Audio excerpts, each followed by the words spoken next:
இந்த வயதுக்கு மேலே குரான் கற்றுக்கிட்டு தப்பு விட்டாலும் பரவாயில்லை அப்படிங்கிற ஒரு முயற்சியோட நம்முடைய தினம் ஒரு ஆயத்துங்கிற முயற்சியை செஞ்சிட்ருக்கோம்.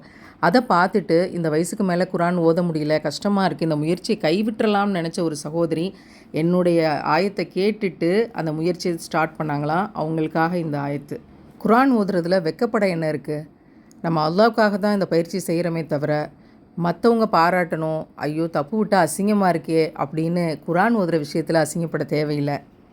தப்பும் தவறுமான உங்களோட மழலை முயற்சியை அல்லாஹ் அதிகமாக ரசித்து கேட்பாங்கிறது தான் என்னோட நம்பிக்கை.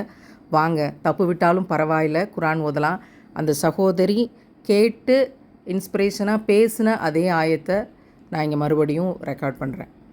இன்னல்லாஹ லா யஸ்தஹீ ஐயல்ரிப மஸலம் மா பஊலதன் ஃபமா ஃபௌகஹா فأما الذين آمنوا فيعلمون أنه الحق من ربهم وأما الذين كفروا فيقولون ماذا أراد الله بهذا مثلا يضل به كثيرا ويهدي به كثيرا وما يضل به إلا الفاسقين.